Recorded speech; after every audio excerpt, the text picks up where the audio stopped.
السلام علیکم ورحمۃ اللہ وبرکاتہ۔ میرے 11 بچے تھے اور 12واں ابھی پیٹ میں تھا کہ اچانک ایکسیڈنٹ میں میرے شوہر کا انتقال ہو گیا۔ خاندان والوں نے میرا ساتھ چھوڑ دیا، میرے بچے بھوک سے مرنے والے ہو گئے۔ ایک دن ہمارے شہر کے امام مسجد نے کہا کہ میں تمہارے بچوں کا سہارا بنوں گا، بس رات کو 12 بجے کے بعد تمہیں مسجد میں آنا ہوگا، صبح تک میرے ساتھ ہی رہنا ہوگا۔ میں مجبور ہو کر چلی گئی، مگر اس وقت تو میرے ہوش اڑ گئے جب میرا نام صبا ہے اور میری زندگی کی کہانی بڑی ہی عجیب ہے۔ میرا شوہر ایک مولوی تھا، وہ کوئی برا انسان نہیں تھا، اس نے کبھی مجھ پر ہاتھ نہیں اٹھایا تھا اور نہ ہی کبھی گھر میں مجھے مار پیٹ کا سامنا کرنا پڑا تھا۔ وہ اپنی استطاعت کے مطابق گھر کے لیے پیسے لانے کی کوشش کرتا تھا اور بچوں کی ضرورت پوری کرنے کی بھی فکر کرتا تھا، لیکن اس کی ایک عادت نے میری پوری زندگی کو بدل کر رکھ دیا تھا، اور وہ عادت یہ تھی کہ اسے بچے پیدا کرنے کا بہت زیادہ شوق تھا۔ شادی کے پہلے سال ہی میں ماں بن گئی، اور اس وقت مجھے لگتا تھا کہ شاید ہر عورت کی زندگی ایسی ہی ہوتی ہے، کیونکہ ہمارے گھر میں کسی نے مجھے یہ سمجھانے کی کوشش نہیں کی کہ بچوں کے درمیان مناسب وقفہ بھی ضروری ہوتا ہے اور عورت کے جسم کو بھی آرام کی ضرورت ہوتی ہے۔ میرا پہلا بچہ ابھی بہت ہی چھوٹا تھا کہ کچھ ہی عرصے بعد میں دوبارہ ماں بن گئی، اور پھر تقریباً 1.5 سال بعد ایک اور بچہ دنیا میں آ گیا، اور اس کے بعد یہی سلسلہ چلتا رہا۔ میں ایک بچے کو سنبھالتی تو دوسرا میری گود میں ہوتا، اور تیسرے کے لیے میری زندگی پہلے سے ہی تیار ہو رہی ہوتی تھی۔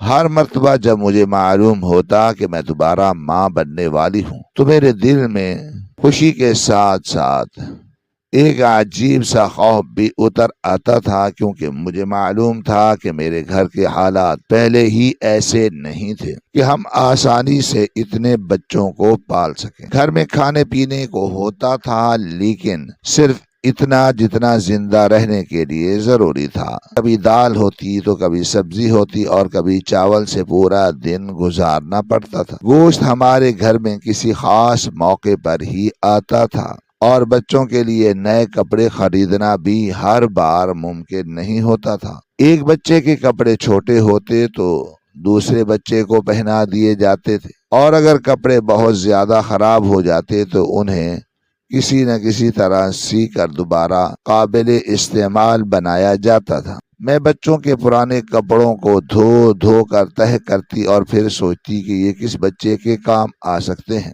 میرے شوہر کو بچوں سے بہت محبت تھی، وہ جب گھر آتا تو ایک ایک بچے کو اپنے پاس بلاتا اور اس کے ساتھ بیٹھتا، ان کے چہروں کو دیکھ کر خوش ہوتا۔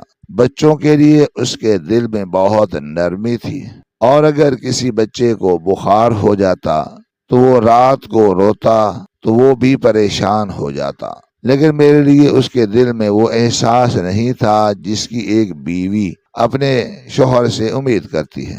وہ میری محنت کو محنت نہیں سمجھتا تھا، اسے یہ نظر نہیں آتا تھا کہ میں صبح آنکھ کھلنے سے لے کر رات کو سونے تک مسلسل کام کرتی ہوں۔ ایک بچہ روتا تو میں اسے اٹھاتی، دوسرا بھوکا ہوتا تو میں اسے کھانا کھلاتی، کسی کے کپڑے خراب ہوتے تو میں انہیں دھوتی، کسی کو بخار ہوتا تو میں ساری رات اس کے سرہانے بیٹھی رہتی، گھر میں برتنوں کا ڈھیر لگ جاتا تو میں انہیں دھوتی، فرش گندا ہوتا تو میں اسے صاف کرتی، کھانا بنانا بھی میرے ہی ذمہ تھا اور بچوں کو سنبھالنا بھی۔ پھر بھی مجھے اکثر یہی محسوس ہوتا تھا کہ میری کوئی حیثیت نہیں ہے۔ سارے خاندان والے بھی مجھے باتیں سناتے تھے، کبھی کوئی کہتا کہ تمہیں اپنے اوپر کنٹرول کرنا چاہیے، کبھی کوئی مجھے سمجھاتا کہ ایک کے بعد ایک بچے پیدا کرنا ٹھیک نہیں ہے، کبھی کوئی میری طرف دیکھ کر ایسی بات کہہ دیتا جس سے مجھے لگتا کہ جیسے بچوں کی پیدائش صرف میری مرضی سے ہو رہی ہو۔ میں اندر ہی اندر جل جاتی، لیکن کسی کو کیا بتاتی۔ میں کہتی تھی کہ میں اپنے شوہر کو کیسے روکوں۔ وہ ایک شخص تھا جو بچے پیدا کرنا چاہتا تھا، اور میں اس وقت اتنی ان پڑھ اور جاہل تھی کہ مجھے خود اپنے حقوق کے بارے میں کچھ معلوم نہیں تھا۔ مجھے یہ بھی معلوم نہیں تھا کہ ایک عورت اپنے جسم کے بارے میں فیصلہ کرنے کا حق رکھتی ہے۔ مجھے بس اتنا معلوم تھا کہ شوہر کی بات ماننا ضروری ہے، اور اگر شوہر اولاد چاہتا ہے تو بیوی کو اس کی خواہش کو پورا کرنا چاہیے۔ ہمارا گاؤں بھی بہت قدیمی تھا، وہاں وقت جیسے بہت پہلے رک گیا تھا۔ گاؤں میں پرانی عمارتیں تھیں جن کے در و دیواروں پر وقت کے نشان صاف دکھائی دیتے تھے۔ لوگ اپنی اپنی زندگیوں میں مصروف تھے، اور زیادہ تر عورتیں بھی وہی زندگی گزار رہی تھیں جو ان کی ماؤں اور دادیوں نے گزاری تھی۔ پارٹیشن کے وقت اس وقت گاؤں میں بہت سے لوگوں نے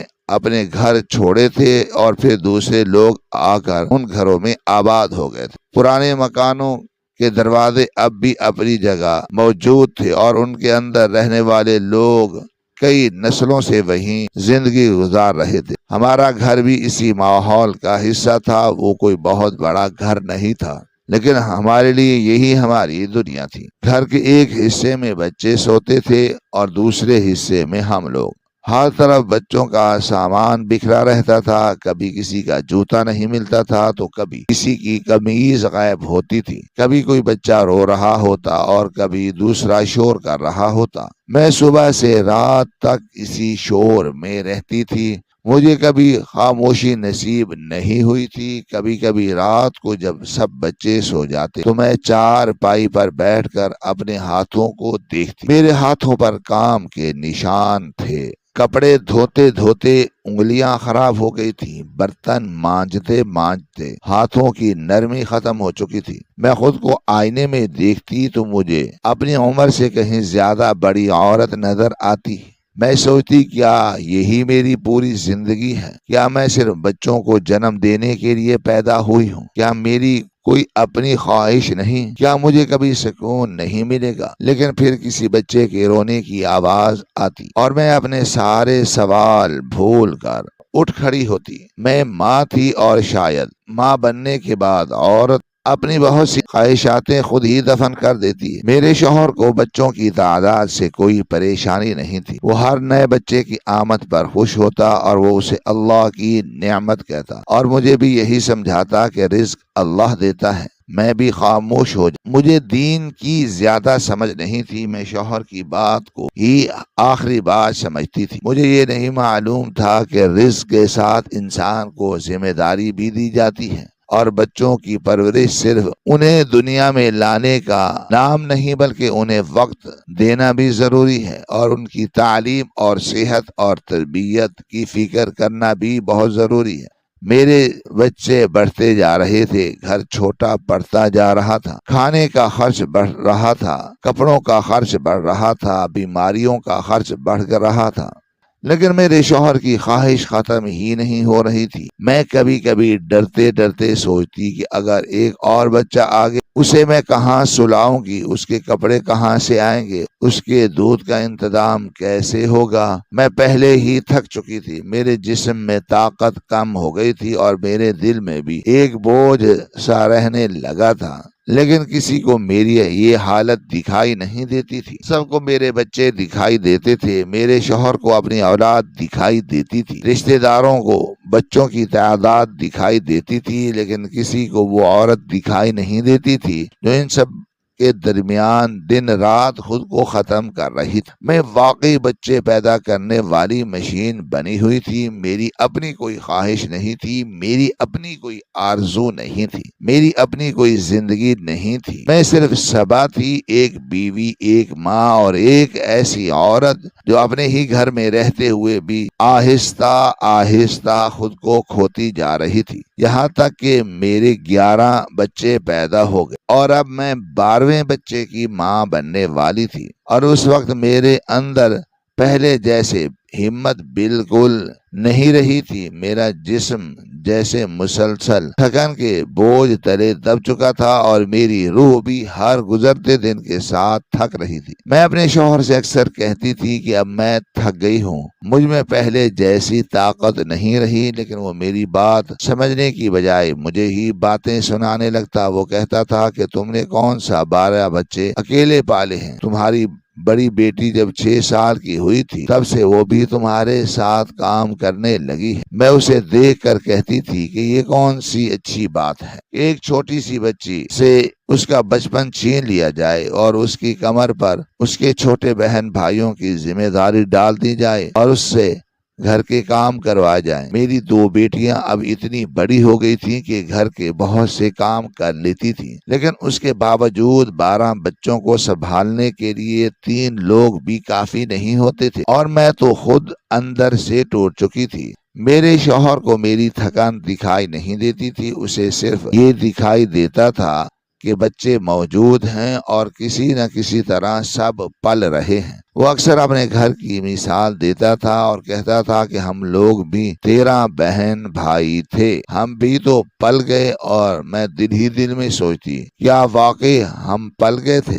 ان 13 بہن بھائیوں میں سے 3 تو بچپن میں ہی اس دنیا سے چلے گئے تھے اور باقی سب اپنے اپنے چھوٹے گھروں میں رہ رہے تھے اور معمولی ملازمتیں کر رہے تھے یا محنت مزدوری کر کے اپنا گھر چلا رہے تھے۔ میرے شوہر کو یہ حقیقت نظر نہیں آتی تھی کہ ان کے زمانے کے حالات اور تھے، اب حالات بالکل بھی بدل چکے ہیں۔ اس وقت بھی غربت تھی، لیکن آج کے دور میں بچوں کی خوراک اور کپڑوں اور علاج اور تعلیم کے اخراجات پہلے سے کہیں زیادہ تھے۔ ایک گھر میں اتنے بچوں کو پالنا میرے لیے دن بدن مشکل ہوتا جا رہا تھا۔ میں ہر روز اپنے شوہر سے کہتی تھی کہ بس یہ آخری بچہ ہے، اس کے بعد میں مزید بچے پیدا نہیں کروں گی۔ وہ میری بات سن کر ہنس دیتا اور کبھی کبھی ایسی بات کہہ دیتا جس سے میرے دل پر چوٹ لگتی۔ میں کئی مرتبہ کوشش کر چکی تھی کہ کسی ڈاکٹر کے پاس جاؤں اور اپنے حالت کے بارے میں بات کروں، لیکن وہ مجھ پر نظر رکھتا تھا، وہ مجھے اکیلے کہیں جانے نہیں دیتا تھا۔ میں نے بہت کوشش کی کہ کسی طرح بچوں کے درمیان وقفہ ہو جائے، لیکن وہ مجھے منصوبہ بندی بھی نہیں کرنے دیتا تھا۔ میں اس کے سامنے اپنی بات رکھتی رہتی تھی اور وہ ہر مرتبہ اپنی خواہش کو میری صحت سے زیادہ اہم سمجھتا تھا۔ اسی طرح دن گزر، پھر ایک دن اچانک میرے شوہر ایک حادثے کا شکار ہو کر اس دنیا سے چلا گیا۔ اس وقت میرا 12واں بیٹا صرف 40 دن کا تھا۔ مجھے آج بھی وہ دن یاد ہے جب میرے شوہر کی موت کی خبر گھر میں آئی تھی اور میرے سامنے میرے 12 بچے تھے۔ میں نے اپنے ننھے بیٹے کو گود میں اٹھایا ہوا تھا اور باقی بچے میرے ارد گرد کھڑے تھے۔ کسی کو سمجھ نہیں آ رہی تھی کہ یہ کیا ہو گیا ہے۔ میرے لیے تو جیسے زمین میرے قدموں کے نیچے سے نکل گئی۔ جس شخص نے مجھے اتنے سالوں تک بچوں کی ذمہ داری میں اکیلا چھوڑ رکھا تھا، آج وہ خود اس دنیا سے جا چکا تھا اور ان 12 بچوں کی پوری ذمہ داری میرے کندھوں پر آ گئی تھی۔ میرے شوہر کے بہن بھائیوں سے میں کیا مدد مانگتا؟ ان کے اپنے گھر کے حالات خراب تھے، ان کے پاس بھی چھوٹے چھوٹے گھر تھے اور معمولی آمدنی تھی۔ میرے اپنے ماں باپ بھی اس دنیا میں نہیں تھے۔ میں مکمل طور پر بے یار و مددگار ہو چکی تھی۔ لوگوں نے میرے شوہر کے کفن دفن میں کچھ مدد کر دی اور کسی نے راشن دے دیا اور کسی نے بچوں کے لیے تھوڑی بہت چیزیں دے دی تھی۔ اتنے پیسے اور سامان ہو گیا تھا کہ تقریباً 1 مہینے کا گزارا ہو گیا، لیکن مجھے معلوم ہی نہیں ہوا کہ وہ 1 مہینہ کب گزرا۔ ایک دن میں نے گھر کے اندر دیکھا تو راشن ختم ہو چکا تھا، چولہا ٹھنڈا تھا، برتن خالی تھے، بچے بھوک سے رو رہے تھے۔ میرا چھوٹا بیٹا میری گود میں دودھ کے لیے تڑپ رہا تھا اور میرے پاس اسے دینے کے لیے کچھ بھی نہیں تھا۔ میں نے اپنے بیٹوں کو دیکھا، ان کے چہرے بھی اترے ہوئے تھے۔ ایک بیٹی صبح سے کچھ کھائے بغیر بیٹھی تھی، وہ اچانک میرے سامنے لڑکھڑائی اور زمین پر گر گئی۔ میں چیخ کر اس کی طرف بڑھی، وہ بھوک کی وجہ سے بے ہوش ہو گئی۔ میں نے اسے اپنی گود میں اٹھایا اور اس کے چہرے پر پانی کے چھینٹے مارنے لگی۔ میری اپنی آنکھوں کے سامنے اندھیرا سا چھانے لگا۔ میں نے اس کے چہرے کو دیکھا اور میرے دل میں ایسا درد اٹھا جسے میں لفظوں میں بیان نہیں کر سکتی۔ میں نے سوچا کہ اگر آج میں کچھ نہ کر سکی تو میرے باقی بچے بھی بھوکے کے بھوکے رہ جائیں گے۔ میں اپنے گھر میں بیٹھ کر بچوں کو بھوک سے تڑپتا ہوا نہیں دیکھ سکتی۔ میں نے اپنے ننھے بیٹے کو ایک بیٹی کے حوالے کیا اور خود گھر سے باہر نکل آئی۔ میرے قدم خود بخود چل رہے تھے، لیکن میرے ذہن میں ایک ہی سوال تھا کہ میں جاؤں تو جاؤں کہاں؟ کس کے دروازے پر جاؤں؟ کس سے کہوں کہ میرے بچے بھوکے ہیں؟ کس سے مدد مانگوں؟ چلتے چلتے میں مسجد کی طرف چلی گئی۔ ہمارے گاؤں میں ایک بہت بڑی مسجد تھی جو دور سے ہی نظر آتی تھی اور اس کی پرانی دیواروں پر وقت کے نشان صاف دکھائی دیتے تھے۔ دراصل یہ عمارت پہلے مسجد نہیں تھی بلکہ کسی ہندو گھرانے کا بہت بڑا گھر ہوا کرتی تھی، جسے تقسیم ہند کے بعد مسجد بنا دیا گیا تھا، اور اب کئی برسوں سے گاؤں کے لوگ اسی مسجد میں نماز پڑھتے تھے۔ میں مسجد کے سامنے جا کر رک گئی اور کچھ دیر تک خاموش کھڑی رہی۔ میرے دل میں ایک ہی خیال تھا کہ شاید یہاں کوئی اللہ کا بندہ مل جائے جو میری مدد کر دے گا۔ اتنے بڑے گھر میں 12 بچوں کے ساتھ میں اکیلی رہ گئی تھی اور مجھے کوئی راستہ نظر نہیں آ رہا تھا۔ میں نے آسمان کی طرف دیکھا اور دل ہی دل میں دعا کی کہ یا اللہ، میرے بچوں کے لیے کوئی راستہ نکال دے۔ اسی لمحے میرے قدم جیسے لڑکھڑانے لگے تھے۔ مجھے اچانک چکر آنے لگے، آنکھوں کے سامنے اندھیرا چھانے لگا اور میں نے مسجد کی دیوار کا سہارا لینے کی کوشش کی، لیکن میرے ہاتھ میں اتنی طاقت نہیں تھی۔ اسی وقت امام مسجد نے مجھے دیکھ لیا، وہ فوراً مسجد سے باہر آئے اور میرے قریب آ کر مجھے سہارا دیا۔ انہوں نے ٹھنڈا پانی کا گلاس میری طرف بڑھایا اور کہا کہ پہلے یہ پانی پی لو، تمہاری طبیعت بہت خراب لگ رہی ہے۔ اور میں نے کانپتے ہوئے ہاتھوں سے گلاس پکڑا اور پانی پیا۔ پانی میرے حلق سے نیچے اترا تو مجھے تھوڑی سی جان محسوس ہوئی۔ انہوں نے مجھ سے پوچھا کہ کیا بات ہے، تم یہاں اس وقت کیوں آئی ہو؟ میں نے انہیں اپنے سارے حالت بتا دی۔ میں نے بتایا کہ میرے شوہر کو دنیا سے گئے ابھی زیادہ وقت نہیں ہوا اور میرے 12 بچے ہیں، جن میں سب سے چھوٹا صرف 40 دن کا ہے۔ میں نے بتایا کہ گھر میں راشن ختم ہو چکا اور آج میری ایک بچی بھوک کی وجہ سے بے ہوش ہو گئی تھی۔ میری آواز بار بار ٹوٹ رہی تھی۔ امام مسجد خاموشی سے میری بات سنتے رہے، پھر انہوں نے آہستہ سے کہا کہ ہاں، تمہارے شوہر کا جنازہ بھی تو میں نے ہی پڑھایا تھا۔ میں نے سر جھکا لیا۔ وہ کچھ دیر سوچتے رہے، پھر کہنے لگے کہ مجھے لگتا تھا کہ تمہارے رشتے دار تمہیں اور تمہارے بچوں کو سنبھال لیں گے۔ میں نے بے بسی سے کہا کہ کیسے سنبھالیں گے مولوی صاحب، 12 بچے ہیں، آج کل تو لوگوں سے اپنے بچے نہیں سنبھالے جاتے، میرے 12 بچوں کو کون سنبھالے گا؟ یہ کہتے ہوئے میری آنکھوں سے آنسو بہنے لگے۔ میں نے کہا کہ میں کسی کے آگے ہاتھ پھیلانا نہیں چاہتا، لیکن میرے بچوں کی بھوک مجھے مجبور کر رہی ہے۔ وہ کچھ دیر خاموش رہے، پھر ان کے چہرے پر جیسے کسی خیال کی روشنی آئی۔ انہوں نے کہا کہ میرے پاس تمہارے لیے ایک کام ہے۔ میں نے فوراً سر اٹھایا۔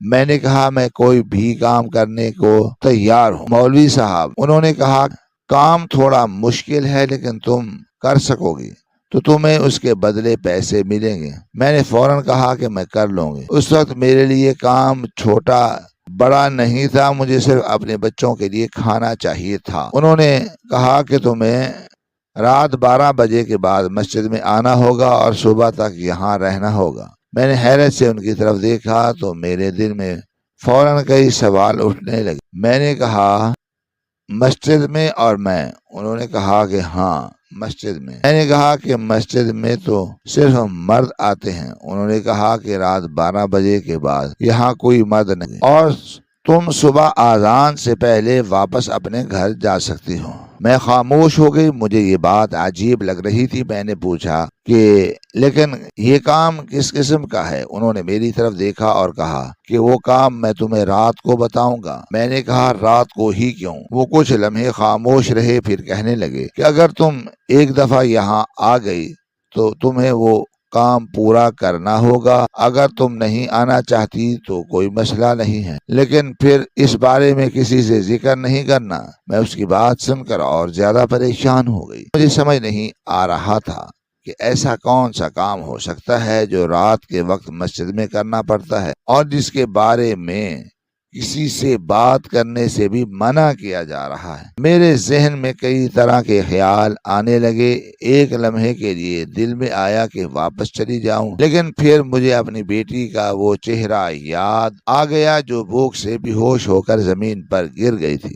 مجھے اپنے ننھے بچے کا چہرہ یاد آیا جو دودھ کے لیے رو رہا تھا۔ میں نے اپنی آنکھیں بند کی اور سوچا کہ اگر یہ کام جائز ہے تو اس کے بدلے میرے بچوں کا پیٹ بھر سکتا ہے تو مجھے ڈرنا نہیں چاہیے۔ امام مسجد نے اپنی جیب سے 500 روپے نکالے اور میرے ہاتھ پر رکھ دیے۔ انہوں نے کہا کہ پہلے اپنے بچوں کے لیے کچھ لے جاؤ، انہیں کچھ کھلاؤ پلاؤ اور رات 12 بجے کے بعد آ جانا۔ میں نے ان پیسوں کو دیکھا تو میری آنکھیں بھر آئیں۔ 500 روپے اس وقت میرے لیے بہت بڑی رقم تھی۔ میں نے ان کا شکریہ ادا کیا اور وہاں سے واپس چل پڑی۔ راستے میں میرے قدم پہلے سے زیادہ تیز تھے۔ مجھے معلوم تھا کہ میرے بچے گھر میں میرا انتظار کر رہے ہوں گے۔ میں بازار پہنچی تو سب سے پہلے چاول لیے، پھر دال لی اور ایک چھوٹا سا پاؤ بھر گھی کا پیکٹ لیا۔ 1 کلو آٹا لیا۔ میرے پاس زیادہ پیسے نہیں تھے، اس لیے میں نے ہر چیز سوچ سمجھ کر خریدی۔ جب میں گھر پہنچی تو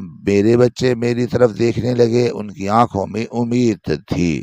میں نے سامان اپنی بیٹیوں کے ہاتھوں میں دیا اور کہا کہ جلدی سے کھانا بناؤ۔ میری بڑی بیٹی نے فوراً آٹا اٹھایا اور دوسری بیٹی نے چاول سنبھال لیے۔ میں خود دال بنانے بیٹھ گئی تھی۔ چولہے کے سامنے بیٹھتے ہی میرے ذہن میں بار بار وہی بات آنے لگی۔ رات کو مسجد جانا ہے، آخر وہاں ایسا کون سا کام ہے جو مجھے رات کے وقت کرنا ہوگا؟ میں دال چاول بنا رہی تھی لیکن میری نظریں بار بار گھڑی کی طرف اٹھ رہی تھی۔ میرے دل میں عجیب سی گھبراہٹ تھی۔ ایک طرف میرے بچے تھے اور دوسری طرف وہ 500 روپے تھے جو میری مدد کے لیے ملے تھے۔ میں سوچ رہی تھی کہ مولوی صاحب نے اگر میری مدد کی ہے تو شاید وہ واقعی کوئی جائز کام ہی کروانا چاہتے ہوں گے، لیکن پھر ان کا یہ کہنا یاد آتا کہ اگر ایک دفعہ آ گئی تو کام پورا کرنا ہوگا، اگر نہیں آئی تو کسی سے ذکر نہیں کرنا۔ یہ جملہ میرے ذہن میں بار بار گونج رہا تھا۔ میں نے اپنے بچوں کو کھانا کھاتے دیکھا تو میری پریشانی کچھ دیر کے لیے کم ہو گئی۔ سب بچے کئی دن سے پیٹ بھر کر کھانا نہیں کھا رہے تھے۔ میری ایک بیٹی نے مجھے دیکھ کر مسکرا دیا۔ میں نے اس کے سر پر ہاتھ پھیرا اور دل میں کہا کہ اگر آج رات کوئی ایسا کام کرنا پڑا جو میرے بچوں کے لیے رزق کا ذریعہ بن سکتا ہے تو میں ہمت کروں گی، لیکن پھر بھی دل کے کسی کونے میں ایک خوف بیٹھا ہوا تھا۔ میں بار بار سوچ رہی تھی کہ رات کے اندھیرے میں اکیلی مسجد جانا آسان نہیں ہوگا۔ گاؤں کے لوگوں کی زبانیں بہت تیز تھیں۔ اگر کسی نے مجھے جاتے دیکھ لیا تو کیا ہوگا؟ اگر کسی نے غلط بات بنا دی تو میں کس کس کو صفائی دوں گی؟ اور سب سے بڑھ کر کے آخر وہ کام تھا کیا؟ رات آہستہ آہستہ قریب آ رہی تھی۔ بچے ایک ایک کر کے سو رہے تھے۔ میں ان کے چہروں کو دیکھتی رہی۔ میرے دل میں ماں ہونے کا احساس پہلے سے زیادہ گہرا ہو گیا تھا۔ میں نے سب سے چھوٹے بچے کو گود میں اٹھایا اور اسے اپنے سینے سے لگا لیا۔ پھر میں نے آسمان کی طرف دیکھا۔ میرے دل میں صرف ایک دعا تھی کہ یا اللہ، اگر میں آج رات کسی آزمائش میں جانے والی ہوں تو مجھے اپنے حفظ و امان میں رکھنا اور میرے بچوں کو اپنی حفاظت میں رکھنا، کیونکہ مجھے معلوم نہیں تھا کہ آدھی رات کو مسجد کے اندر میرا انتظار آخر کس کام کا تھا۔ میں نے اپنی بڑی بیٹی کو اپنے قریب بلایا اور بہت آہستہ سے کہا کہ بیٹا اندر سے کنڈی لگا لو، میں کہیں جا رہی ہوں۔ میری بیٹی نے حیرت سے میری طرف دیکھا اور فوراً پوچھا کہ امی آپ کہاں جا رہی ہیں؟ میں نے اس کے چہرے پر نظر ڈالی تو دل بھر آیا، کیونکہ میں اسے یہ نہیں بتانا چاہتی تھی کہ میں رات کے اس پہر مسجد جا رہی ہوں، اور مجھے خود بھی نہیں معلوم کہ وہاں میرے ساتھ کیا ہونے والا ہے۔ میں نے بس اتنا کہا کہ بیٹا کام ہے۔ وہ کچھ دیر مجھے دیکھتی رہی، پھر کہنے لگی کہ اس وقت کون سا کام ہے امی؟ میں نے اس کے سر پر ہاتھ رکھا اور اسے پیار سے سمجھاتے ہوئے کہا، ہاں بیٹا، اسی وقت کام ہے اور مجھے اذانوں سے پہلے واپس آ جانا ہے۔ تم بس اندر سے کنڈی لگا لو اور سارے بہن بھائیوں کا خیال رکھنا۔ چھوٹے والے کو میں دودھ پلا چکی ہوں، وہ صبح سے پہلے نہیں اٹھے گا۔ میری بیٹی نے فوراً سر ہلایا اور کہا کہ ٹھیک ہے، اگر وہ اٹھ بھی گیا تو میں سنبھال لوں گی، آپ فکر نہ کریں۔ اس کی یہ بات سن کر میرے دل میں عجیب سا سکون اتر آیا۔ میں نے اس کے سر پر ہاتھ رکھا اور کہا، ٹھیک ہے بیٹا، میں جلدی آنے کی کوشش کر۔ میں نے آخری بار اپنے بچوں کی طرف دیکھا، میرے دل میں ایک عجیب سی کیفیت تھی۔ وہ سب سو رہے تھے اور کسی کو معلوم نہیں تھا کہ ان کی ماں اس وقت کہاں جا رہی ہے اور کیوں جا رہی ہے۔ میں نے دروازہ کھولا اور خاموشی سے باہر نکل آئی۔ رات بہت گہری ہو چکی تھی، گاؤں کی گلیاں سنسان تھی، دور کہیں کسی کتے کے بھونکنے کی آواز بھی آ رہی تھی اور باقی ہر طرف ایسی خاموشی تھی جیسے پورا گاؤں سو کر دنیا سے بے خبر ہو گیا ہو۔ میں مسجد کی طرف بڑھ رہی تھی اور میرے دل میں ایک ہی خیال تھا کہ اللہ کا گھر ہے اور جس شخص نے مجھے بلایا ہے وہ مولوی ہے، اور میں نے اس کے بارے میں ہمیشہ یہی سنا تھا کہ وہ نیک انسان ہے اور لوگوں کے دکھ درد میں کام آتا ہے۔ اسی خیال سے میں خود کو تسلی دے رہی تھی۔ میں دل ہی دل میں کہتی جا رہی تھی کہ اللہ کے گھر میں کوئی برا کام نہیں ہو سکتا، وہ شخص بھی میرے ساتھ کوئی غلط بات نہیں کرے گا، لیکن اس کے باوجود دل میں عجیب عجیب خیال آ رہے تھے۔ کبھی مجھے لگتا کہ شاید میں نے غلط فیصلہ کر لیا ہے، کبھی سوچتی کہ واپس گھر چلی جاؤں۔ پھر بچوں کے خالی برتن اور بھوک سے بے حال چہرے میری آنکھوں کے سامنے آ جاتے ہیں۔ میں اپنے قدم روک نہیں پائی تھی۔ آخر کار میں مسجد کے قریب پہنچ گئی۔ مسجد کا بڑا دروازہ بند تھا۔ رات کی خاموشی میں وہ پرانی عمارت اور بھی زیادہ پراسرار لگ رہی تھی۔ میں کچھ دیر باہر کھڑی رہی، پھر اندر سے امام مسجد نکلے۔ انہوں نے مجھے دیکھتے ہی اشارہ کیا اور کہا کہ ادھر آؤ۔ میں ان کے پیچھے چل پڑی۔ مسجد کے ایک طرف وہ مجھے لے گئے جہاں ایک چھوٹا سا دروازہ بنا ہوا تھا۔ میں نے اسے پہلے کبھی نہیں دیکھا تھا۔ انہوں نے دروازہ کھولا تو نیچے جانے والی چند پرانی سیڑھیاں دکھائی دی۔ میرا دل ایک دم زور زور سے دھڑکنے لگا۔ میں نے گھبرا کر ان کی طرف دیکھا۔ انہوں نے کہا کہ نیچے آ جائیے۔ میں آہستہ آہستہ سیڑھیاں اترنے لگی۔ جیسے جیسے میں نیچے جا رہی تھی ویسے ویسے ہوا میں نمی بڑھتی جا رہی تھی۔ دیواروں سے مٹی کی خوشبو آ رہی تھی اور پرانی اینٹوں سے عجیب سی بوسیدہ مہک اٹھ رہی تھی۔ نیچے پہنچ کر میں نے اپنے سامنے دیکھا تو واقعی وہ جگہ کسی پرانے زمانے کے تہہ خانے جیسی تھی۔ موٹی دیواریں تھیں، چھت پر جگہ جگہ مٹی جمی ہوئی تھی، کونے میں مکڑیوں کے جالے لٹک رہے تھے، زمین پر پرانی مٹی اور پتھر بکھرے ہوئے تھے۔ میں نے اپنے سینے پر ہاتھ رکھا۔ مجھے سمجھ نہیں آ رہی تھی کہ مجھے یہاں کیوں لایا گیا ہے۔ پھر میری نظر سامنے پڑی، میرے قدم وہیں رک گئے۔ میرے سامنے زمین کا ایک بڑا حصہ کھدا ہوا تھا، ایک لمبی سی سرنگ جیسے جگہ بن رہی تھی۔ مٹی ایک طرف جمع تھی اور بھاڑوا زمین کے پاس پڑا ہوا تھا۔ میں نے گھبرا کر مولوی صاحب کی طرف دیکھا۔ انہوں نے میری طرف بھاڑوا بڑھایا اور کہا کہ شروع ہو جاؤ۔ میری سمجھ میں کچھ نہیں آیا۔ میں نے پوچھا کہ یہ کیا ہے؟ انہوں نے بڑے اطمینان سے کہا کہ مجھے پتا چلا ہے کہ یہاں ہندوؤں کے زمانے کا ایک پرانا خزانہ دفن ہے۔ میں حیران ہو کر ان کا چہرہ دیکھنے لگی۔ انہوں نے مزید کہا کہ یہاں ایک سونے کی دیگ دفن ہے۔ میں نے حیرت سے پوچھا کہ سونے کی دیگ؟ انہوں نے کہا کہ ہاں بیٹا، مجھے اس جگہ کے بارے میں پرانی معلومات ملی ہیں اور میں کافی عرصے سے اسے تلاش کر رہا ہوں۔ انہوں نے اس سرنگ کی طرف اشارہ کیا اور کہا کہ میں اکیلا اتنی کھدائی نہیں کر سکتا، میں کئی دنوں سے یہ کام کر رہا ہوں، لیکن اب میری ہمت جواب دے رہی ہے۔ پھر انہوں نے ایک لمحے کے لیے نظریں جھکا لی اور آہستہ سے کہا کہ میری بیوی اس دنیا سے جا چکی ہے اور میری کوئی اولاد بھی نہیں ہے۔ ان کی آواز میں پہلی مرتبہ ایسی اداسی محسوس ہوئی کہ میرا دل نرم ہو گیا۔ انہوں نے کہا کہ میں کسی اور کو یہ بات نہیں بتانا چاہتا تھا، کیونکہ اگر کسی کو خزانے کا چل گیا تو نہ جانے کیا ہو۔ پھر انہوں نے میری طرف دیکھ کر کہا، تم بھی میری طرح ہو، تمہارے پاس بھی بھی سہارا نہیں ہے، تمہارے 12 بچے ہیں اور میں نے تم پر بھروسہ کیا ہے، تم میرے ساتھ اس کام میں مدد کرو، جو بھی یہاں سے نکلے گا ہم دونوں آدھا آدھا تقسیم کر لیں گے۔ میں کچھ دیر تک خاموش کھڑی رہی، میرے ذہن میں اپنے بچوں کے چہرے گھومنے لگے۔ مجھے یاد آیا کہ میرے گھر میں راشن نہیں تھا، مجھے یاد آیا میری بیٹی بھوک سے بے ہوش ہو گئی تھی، مجھے یاد آیا کہ میرے بچے میری طرف امید سے دیکھتے ہیں۔ میں نے پوچھا کہ آپ کو یقین ہے کہ یہاں واقعی خزانہ ہے؟ انہوں نے میری طرف دیکھ کر کہا کہ ہاں بیٹا مجھے یقین ہے۔ ان کے منہ سے بیٹے کا لفظ نکلا تو میرے دل میں نہ جانے کیوں باقی سارا ملال ختم ہو گیا۔ مجھے ایسا لگا جیسے کسی نے میرے اپنے باپ کی طرح مجھے یقین دلایا ہو کہ میں اکیلی نہیں۔ میں نے اسے دونوں ہاتھوں سے مضبوطی سے تھاما اور اس زمین کی طرف دیکھا جس کے نیچے نہ جانے کتنے برسوں سے وہ راز چھپا ہوا تھا۔ پھر میں نے پہلا وار کیا، بھاڑوا مٹی میں دھنس گیا۔ میں نے پوری طاقت لگا کر مٹی باہر نکالی۔ مولوی صاحب بھی میرے ساتھ کھڑے ہو گئے۔ رات کی خاموشی میں صرف مٹی کھودنے کی آواز گونج رہی تھی۔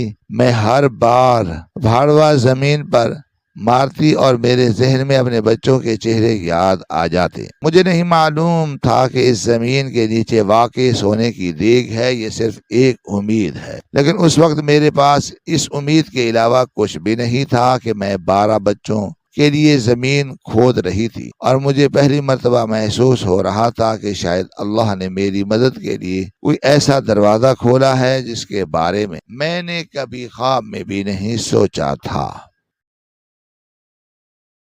مولوی صاحب نے کچھ دیر بعد مجھے کام سے روکا اور ایک گلاس ٹھنڈا شربت میری طرف بڑھا دی۔ میں نے شربت پیا تو میرے خشک حلق میں کچھ جان آئی اور مجھے محسوس ہوا کہ جیسے کئی گھنٹوں کے بعد جسم کو ذرا سکون ملا ہو۔ انہوں نے میری طرف دیکھ کر کہا کہ آج تو کافی کام ہو گیا ہے، امید ہے کہ یہ کام اب زیادہ دن نہیں لے گا۔ تم بھی کسی سے اس بارے میں ذکر نہیں کرنا، کیونکہ اگر کسی کو پتہ چل گیا تو نہ جانے کیا مسئلہ کھڑا ہو جائے۔ میں نے سر نفی میں ہلا دیا اور انہیں یقین دلایا کہ میں کسی سے کچھ نہیں کہوں گی۔ انہوں نے کہا کہ اذانوں سے تقریباً آدھا گھنٹہ پہلے تم گھر چلی جانا تاکہ کسی کی نظر تم پر نہ پڑے۔ میں نے دوبارہ سر ہلایا اور کچھ دیر بعد وہاں سے نکل آئی۔ رات کی خاموش گلیوں سے گزرتے ہوئے میرے قدم گھر کی طرف بڑھ رہے تھے، لیکن آج میرے دل میں پہلے جیسا خوف نہیں تھا۔ میرے اندر ایک عجیب سی امید پیدا ہو چکی تھی۔ مجھے لگتا تھا کہ شاید اللہ نے میرے بچوں کے لیے کوئی راستہ نکال دیا ہے۔ جب میں گھر پہنچی تو میرے گھر کے اندر ویسے ہی خاموشی تھی۔ میرا سب سے چھوٹا بیٹا ابھی تک سو رہا تھا اور میری بڑی بیٹی اس کے پاس بیٹھی ہوئی تھی۔ میں نے دروازہ کھولا تو اس نے فوراً میری طرف دیکھا۔ اس کی آنکھوں میں نیند تھی، لیکن مجھے دیکھ کر اس کے چہرے پر اطمینان آ گیا۔ میں نے اس کے سر پر ہاتھ رکھا اور اپنے ننھے بیٹے کو دیکھا۔ اس وقت میرے دل میں ایک عجیب سا سکون تھا۔ میرے پاس ابھی کچھ نہیں تھا، لیکن اب میرے دل میں امید ضرور تھی۔ مجھے یقین ہونے لگا تھا کہ شاید میری زندگی ہمیشہ ایسی نہیں رہے گی۔ شاید میرے بچوں کو بھی ایک دن پیٹ بھر کر کھانا ملے گا۔ شاید میری بیٹیوں کو اپنے بہن بھائیوں کا بوجھ اٹھا کر اپنا بچپن قربان نہیں کرنا پڑے گا۔ میں روز رات کو مسجد جانے لگی۔ دن کے وقت میں اتنی تھکی ہوئی ہوتی کہ جیسے ہی موقع ملتا کچھ دیر کے لیے میں سو جاتی اور میری بیٹیاں گھر کو سنبھالتی تھیں۔ وہ چھوٹے بچوں کو کھانا دیتی، ان کے کپڑے دیکھتی، سب سے چھوٹے بچے کو سنبھالتی۔ میں کبھی کبھی انہیں دیکھتی تو دل میں چبھن ہوتی کہ یہ بچیاں میری مدد کر رہی ہیں، لیکن ان کی اپنی زندگی کہاں ہے۔ پھر میں خود کو سمجھاتی کہ بس کچھ دن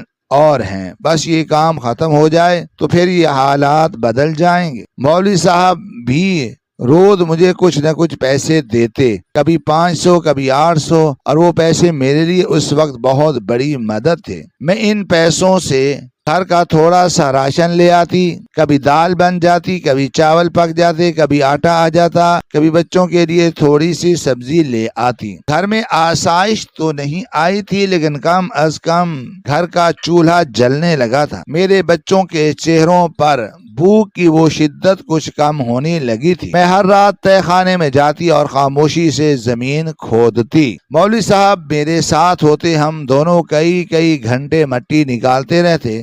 کبھی مجھے لگتا کہ شاید ابھی کچھ مل جائے، کبھی ہاتھ کسی پتھر سے ٹکراتا تو میرا دل ایک لمحے کے لیے رک جاتا۔ میں فوراً اسے اٹھا کر دیکھتی، پھر معلوم ہوتا کہ وہ صرف ایک عام پتھر ہے، لیکن میں پھر بھی ہمت نہیں ہارتی تھی۔ مجھے اپنے بچوں کے لیے اس خزانے سے زیادہ امید تھی۔ وقت گزرتا گیا، 1-2 دن کرتے کرتے 25 دن گزر گئے۔ 25 دنوں میں میری زندگی بدل تو نہیں گئی تھی، لیکن میری سوچ ضرور بدل گئی تھی۔ اب میں ہر رات اس امید کے ساتھ تہہ خانے میں اترتی کہ شاید آج وہ چیز سامنے آ جائے جس کے لیے ہم اتنے دنوں سے زمین کھود رہے ہیں۔ پھر وہ دن آ گیا۔ ہمارے بھاوڑے کی ضرب ایک سخت چیز سے ٹکرائی۔ آواز باقی زمین سے مختلف تھی۔ میں ایک دم رک گئی۔ مولوی صاحب نے بھی ہاتھ روک لیا۔ ہم دونوں نے ایک دوسرے کو دیکھا۔ میرے دل کی دھڑکن تیز ہو گئی۔ ہم نے مٹی مزید ہٹائی۔ آہستہ آہستہ ایک بڑی سی دیگ کا کنارہ نظر آنے لگا۔ میری آنکھیں پھیل گئی۔ میں نے بے اختیار مٹی اپنے ہاتھوں سے ہٹانی شروع کر دی۔ کچھ ہی دیر میں دیگ کا بڑا حصہ ہمارے سامنے تھا۔ ہم دونوں کی سانسیں جیسے رک گئی تھیں۔ 25 دن کی محنت آخر ہمارے سامنے آ گئی تھی، لیکن جب دیگ کا بیرونی حصہ پوری طرح صاف ہوا تو میرے دل میں ایک عجیب سی مایوسی اترنے لگی۔ وہ دیگ سونے کی نہیں تھی، وہ عام دھات کی دیگ تھی۔ میں نے حیرت سے اسے دیکھا۔ میرے دل میں ایک لمحے کے لیے جیسے سب کچھ ختم ہو گیا۔ میں نے سوچا کہ اگر دیگ ہی سونے کی نہیں تو اس کے اندر کیا ہوگا؟ ہم نے 25 راتیں جس امید کے ساتھ گزاری تھی، کیا وہ سب ایک جھوٹ تھا؟ کیا یہ خزانے کی بات بھی صرف ایک اندازہ تھی؟ مولوی صاحب بھی خاموش کھڑے تھے، ان کے چہرے پر بھی پریشانی صاف نظر آ رہی تھی۔ ہم دونوں نے ایک دوسرے سے کچھ نہیں کہا، ہم صرف اس دیگ کو دیکھتے رہے۔ پھر مولوی صاحب نے آہستہ سے کہا کہ بہرحال اسے باہر نکالتے ہیں۔ میں نے سر ہلا دیا۔ ہمارے پاس امید کے سوا کچھ بھی نہیں تھا۔ ہم نے فیصلہ کیا کہ آج رات یہ دیگ باہر نکالیں گے۔ میں نے اپنے ہاتھ صاف کیے۔ مولوی صاحب نے بھی کھدائی کے باقی حصے کو دیکھا۔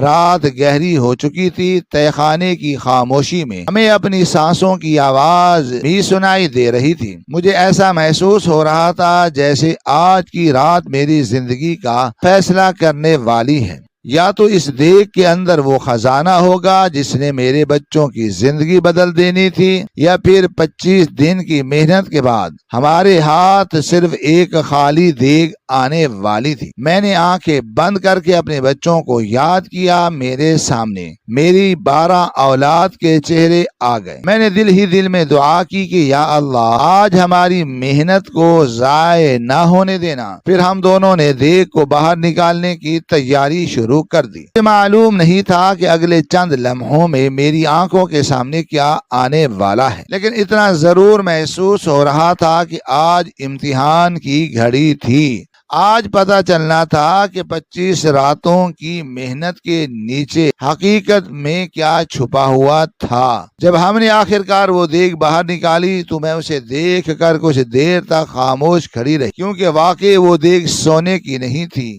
اس کے اوپر موٹی تہ جمی ہوئی تھی اور بظاہر وہ ایک عام پرانی سی دیگ ہی لگ رہی تھی، لیکن جب مولوی صاحب نے اس کے اوپر جمی ہوئی مٹی کو تھوڑا سا ہٹایا تو نیچے سے جو چمک نکلی اسے دیکھ کر میری سانس رک گئی۔ مٹی کی معمولی سی تہ کے نیچے سونا ہی سونا تھا۔ میری آنکھیں کھلی کی کھلی رہ گئیں۔ مجھے ایک لمحے کے لیے یقین ہی نہیں آیا کہ ہمارے 25 دن کی محنت کا یہ نتیجہ نکل سکتا ہے۔ مولوی صاحب بھی اس منظر کو دیکھتے رہ گئے۔ پھر ہم دونوں ایک ساتھ زمین پر بیٹھ گئے اور اللہ کے سامنے سجدے میں گر گئے۔ میں سجدے میں روتی رہی، میرے آنسو زمین پر گرتے رہے اور میرے دل سے بس ایک ہی بات نکل رہی تھی کہ یا اللہ تو نے میرے بچوں کی لاج رکھ لی۔ مجھے وہ دن یاد آ گئے جب میرے گھر میں کھانے کو کچھ بھی نہیں ہوتا تھا۔ مجھے وہ رات یاد آ گئی جب میری بیٹی بھوک سے نڈھال ہو کر بے ہوش ہو گئی تھی۔ مجھے وہ دن بھی یاد آ گئے جب میں اپنے 12 بچوں کو دیکھ کر سوچتی تھی کہ میں ان سب کو کیسے پالوں گی، اور آج میرے سامنے اتنا سونا پڑا تھا۔ میں اپنی آنکھوں سے اپنی زندگی بدلتے ہوئے دیکھ رہی تھی۔ مولوی صاحب نے بھی اللہ کا شکر ادا کیا، پھر انہوں نے میرے سر پر ہاتھ رکھا اور کہا بیٹا یہ اللہ کی طرف سے تمہارے بچوں کے لیے راستہ نکلا ہے۔ انہوں نے پورے انصاف کے ساتھ سونے کو 2 حصوں میں تقسیم کیا، آدھا میرے حوالے کر دیا۔ میں ان کی طرف دیکھتی رہی کیونکہ میں جانتی تھی کہ وہ چاہتے تو میرے ساتھ دھوکہ کر سکتے تھے اور مجھے کچھ بھی نہ دیتے، لیکن انہوں نے اپنے وعدے کو نبھایا۔ پھر انہوں نے مجھے ایک اور بات سمجھائی۔ انہوں نے کہا کہ اب تمہیں اس گاؤں میں نہیں رہنا چاہیے۔ میں نے حیرت سے ان کی طرف دیکھا تو انہوں نے کہا کہ اگر تم یہاں رہو گی اور اچانک تمہارے حالات بدل گئے تو لوگوں کو شک ہو سکتا ہے اور پھر نہ جانے کون کون سی باتیں بنیں گی۔ میں نے فوراً کہا کہ ٹھیک ہے مولوی صاحب میں چلی جاؤں گی۔ ہم نے باقی کھدی ہوئی جگہ کو دوبارہ برابر کرنا شروع کیا۔ یہ کام آسان نہیں تھا۔ ہم نے کئی دن لگا کر وہاں محنت کی تھی۔ ہم نے کئی دن لگا کر وہاں کی مٹی واپس ڈالی اور زمین کو اس طرح برابر کر دیا کہ کسی کو اندازہ نہ ہو کہ وہاں کبھی کھدائی ہوئی تھی۔ پھر ہم نے اس جگہ پر مٹی ڈال کر اچھی طرح لپائی کر دی۔ ہم نے ہر نشان کو مٹا دیا۔ ہم نے جو کچھ کیا تھا اس کا کوئی ثبوت باقی نہیں چھوڑا۔ آخر کار وہ جگہ دوبارہ ایسے ہی لگنے لگی جیسے وہاں کبھی کچھ ہوا ہی نہ ہو۔ مولوی صاحب اپنے گھر جانے لگے تو انہوں نے مجھ سے کہا کہ میرا ایک خواب ہے۔ میں نے پوچھا کیا خواب ہے؟ انہوں نے کہا کہ میں حج پر جانا چاہتا ہوں۔ میں اپنی زندگی میں ایک مرتبہ نہیں بلکہ ہر سال حج کرنے کی کوشش کروں گا۔ میں نے ان کی بات سن کر کہا کہ میں بھی حج پر جاؤں گی۔ انہوں نے مجھے دعائیں دی اور اپنے حصے کا سونا لے کر اپنے گھر روانہ ہو گئے۔ میں بھی اپنے حصے کا سونا لے کر گھر آ گئی۔ میں جانتی تھی کہ اگر میں سارا سونا ایک ساتھ استعمال کرنے لگی تو لوگوں کو شک ہو جائے گا، اس لیے میں نے بہت احتیاط کی۔ میں نے سونے کا ایک بہت باریک سا ٹکڑا بیچا۔ اس سے اتنے پیسے آ گئے کہ میں اپنے بچوں کو لے کر اس گاؤں سے نکل سکتی تھی۔ میں نے کسی کو کچھ نہیں بتایا۔ ہم نے اپنا گھر چھوڑا اور دوسرے شہر چلے گئے۔ وہ شہر میرے لیے ایک نئی زندگی کا آغاز تھا۔ وہاں جا کر میں نے تھوڑا تھوڑا کر کے سونا بیچنا شروع کیا۔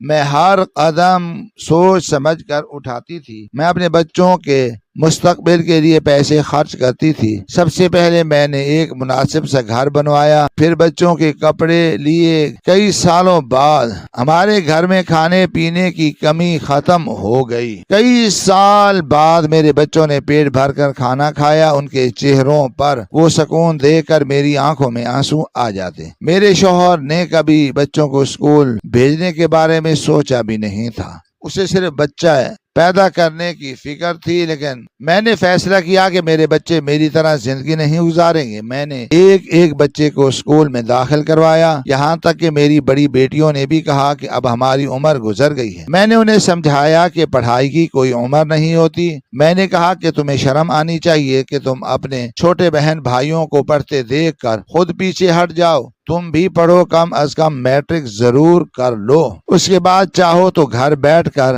مزید پڑھ لینا۔ میری بیٹیوں نے میری بات مان لی۔ چونکہ وہ عمر میں بڑی تھی اس لیے انہیں بہت سی چیزیں جلدی سمجھ آ جاتی تھی۔ انہوں نے محنت کی، کبھی 2 سال کی پڑھائی 1 سال میں مکمل کی، کبھی 1 سال کئی کلاسوں کا امتحان دیا، اور آہستہ آہستہ میرے وہ بچے جو کبھی کھانے پینے کے لیے تڑپتے تھے پڑھ لکھ کر آگے بڑھنے لگے۔ مجھے ان کو دیکھ کر ایسا لگتا تھا جیسے میری ساری محنت رنگ لے آئی ہو۔ پیسے کی کمی اب نہیں تھی۔ میں نے بچوں کو اچھے اسکول میں پڑھایا۔ گھر میں کھانے پینے کی ہر ضروری چیز موجود تھی۔ میں نے ایک رکشہ بھی خرید لیا کیونکہ 12 بچوں کو لے کر باہر آنا جانا آسان نہیں تھا، اور رکشہ ہمارے لیے بہت سہولت بن گیا۔ ہم سب اس میں پورے آ جاتے تھے۔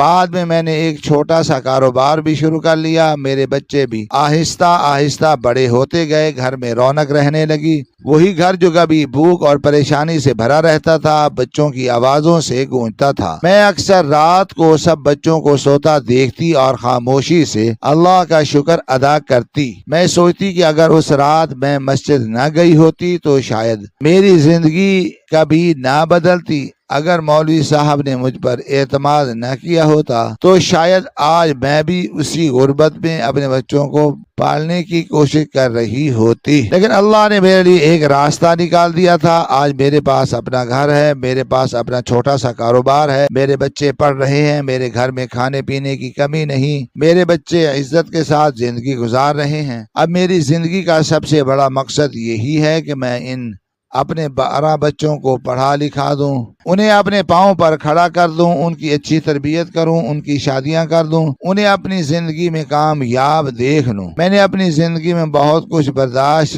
کیا ہے، میں نے بھوک دیکھی ہے، غربت دیکھی ہے، اپنے بچوں کو تڑپتے ہوئے دیکھا ہے، لیکن آج جب میں اپنے بچوں کو خوش دیکھتی ہوں تو مجھے اپنی ساری تکلیفیں چھوٹی لگنے لگتی ہیں۔